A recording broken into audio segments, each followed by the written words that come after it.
Eden Hazard is out again, with speculation that his latest injury could have him sidelined for the rest of the season. Some say even the Euros are a risk for him. But when he was at Chelsea, he never really had a habit of getting injured for lengthy periods of time, and definitely not so frequently. Hey, I'm Adrian and welcome to Rabona TV, where today we're going to look back at Eden Hazard's injury record and what exactly is going on with him, and to some extent, Real Madrid's injury crisis. If you like what you see, then do consider subscribing for much more from us here weekly. It's not that Eden Hazard never suffered an injury while at Chelsea. They were just far more rare, and rarer still, a lengthy layoff during the season. Upon signing with the Blues in 2012, he had a knock at the end of his first season that caused him to miss 2 matches, from which point he went 2 full seasons without carrying a single injury, or at least not missing a single match due to an injury. According to Transfermarkt's data, Hazard made it through both the 2013-14 season and 2014-15 season without missing a single match. In total, while he was with Chelsea, he was basically ever present, wasn't he? He put in match-winning performance after match-winning performance for Chelsea, and from 10 separate injuries, he missed 21 matches across 7 seasons. 7 seasons that saw him make 352 appearances. Now, of course, there would have been matches where Hazard was rested, 2 matches where he was suspended apparently, but if we are to just take this base calculation, 21 matches missed versus 352 appearances, that's an incredible record. Now, injury records are indeed something that is taken into account when signing a player. Actually, both their injury records and any potential health issues that may crop up during the physical examination prior to signing a player. The first case that comes to mind right away was Nabil Fekir's failed move to Liverpool following his physical back in the summer of 2018. Liverpool stated that there was a problem with his knee, and that was enough of a deterrent to not sign the French midfielder, something that Fekir himself has contested and saying that his knee is fine, and to be fair to him, he hasn't had a single injury layoff at Real Betis due to said knee. He's been sidelined for other issues, missing 7 matches in the last season and a half, but not for knee issues. So anyway, all this to say, Eden Hazard's injury history would likely not have resulted in raising any red flags, but upon arriving at Real Madrid for about 100 million euros, just in the initial fees, that is, in the summer of 2019, he had a false start immediately, injuring himself in August. And then Hazard's false start at Real Madrid was, of course, thanks to a hamstring injury that sidelined him for 3 matches. There were some rumors that he had arrived to training unfit, but we'll speak more about that later on in the video.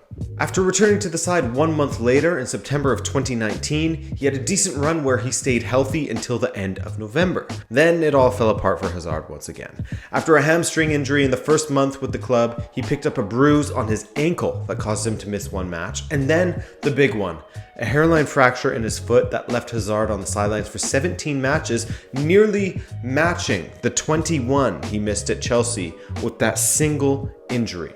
And since then, it's just been a downward spiral for the poor guy. One of the most enjoyable attackers to watch on the pitch, he no doubt would have added a ton to this Real Madrid team. And to be fair to them, said team, they managed to win La Liga last season, while he made just 16 appearances, contributing 1 goal and 6 assists.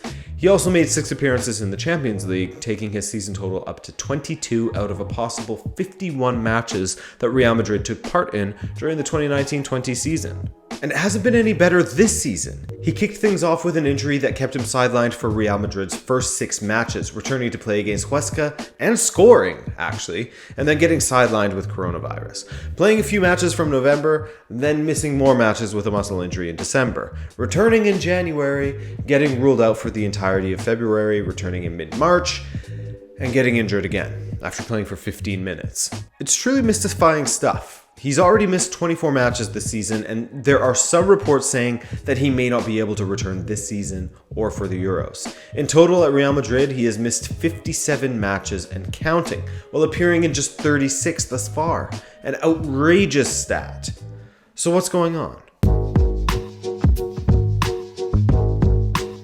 Alert, there's going to be parts of this section where there's just a bit of speculation as we try to figure out what exactly is going wrong with Hazard at Real Madrid. Why, out of nowhere, he goes from having as close to a spotless injury record as you can have across 7 years of football with Chelsea, to suddenly missing far, far, far more matches than you play while at Real Madrid.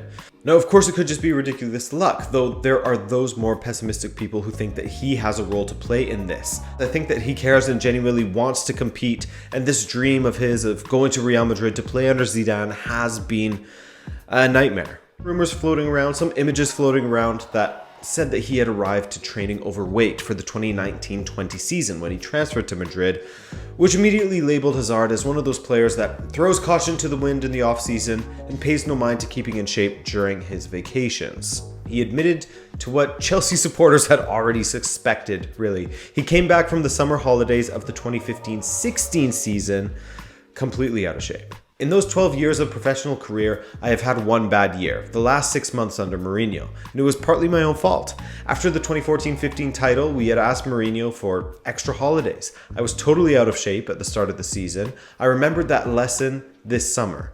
4 weeks after the 2018 World Cup, I was back in training at Chelsea. Yes, it's a funny meme, linking that to him admitting how he likes hamburgers, the Hazard thick memes. But even as recently as this past summer, he showed up in good shape to training, but unfortunately, he picked up another injury. So there's been about probably 2 seasons out of his professional career where he showed up unfit. So what is happening this season? With the condensed schedule, if you're constantly playing catch up with injuries and you aren't given the proper amount of time to fully heal and rehab your injury, then that certainly won't help you to overcome it and get into match fitness again. And when you aren't fully match fit, as we know, you're ripe for re-injuring yourself, unfortunately. Now, we'll hear from a medical professional soon, but the thing that makes that theory, hard for some to believe is the fact that every single one of Eden Hazard's injuries have been different. It hasn't been a recurring injury that is consistently sidelining him, a la, Harry Kane's ankles or something. It's been something different time and time again. Running through the Transfermarkt injury report, we can see injuries such as his hamstring that kicked things off, bruised ankle, fracture in the foot, fissure of the fibula, muscle injury, COVID, and then a slew of various other muscle injuries. And so that calls into question if there is something going wrong with the Real Madrid training methods or the medical department, especially when you take into account all of the injuries they've had this season. In fact, let's look at this snippet from The Athletic's Dermot Corrigan's article to help visualize just how bad it has been this season for Zinedine Zidane. Madrid's injury list featured, deep breath, Karim Benzema, Sergio Ramos, Dani Carvajal, Fede Valverde, Eden Hazard, Rodrigo, Eder Militão, Marcelo, and Alvaro Odriozola. It has also brought a local media focus, including a Marca article in late February pointing out that Madrid have had more players injured, 20, and more individual injuries, 41, this season than any of the other 19 Primera División teams. By contrast, Getafe have had 12 injuries in total. Of La Liga's other 3 Champions League teams with a similar schedule, Barcelona had 25 injuries to that point, Sevilla 18, and Atletico Madrid 16.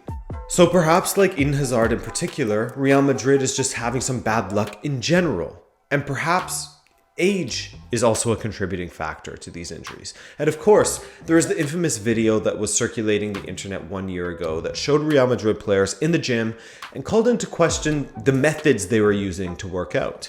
So as you can see here, these methods aren't your typical use of this particular piece of equipment, as you usually don't lock your knee out like that, and typically you keep your feet grounded on the pad.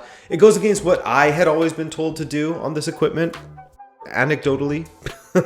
However, Dr. Rajpal Brar, a doctor of physical therapy and sports scientist who has a YouTube channel of his own, had a differing opinion to that of most of us who are not doctors in physical therapy. Shock. As if he would know better. Get him, boys. How dare he? Joking. Of course. Of course I'm joking. Now, I found this info very late in the process of making this video, and I actually had to reshoot this part. But thankfully, my man RKS tagged me in this tweet, and I am very glad that he did. Here's what the good doctor had to say about that Real Madrid training video. See no issue with this at all. Players are performing a quick load and unload quarter squat, which is highly transferable to football and has been shown consistently to improve both speed and jumping ability. It's essentially a safer jump squat because you're now not fighting gravity and can control load.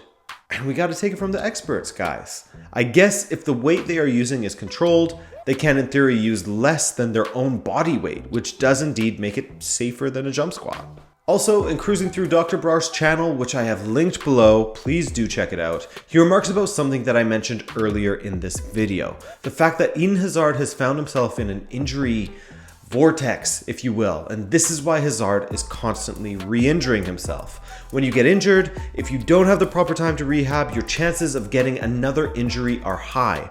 Perhaps you'll be compensating and thus straining another part of the body, and hey, let's just listen to Dr. Brar, as he gave me his blessing to do so. This roller coaster of fitness leads to increased risk because every time you transition back to on the pitch or back to training, there's increased risk for injury because you simply cannot replicate those demands off the pitch during rehab.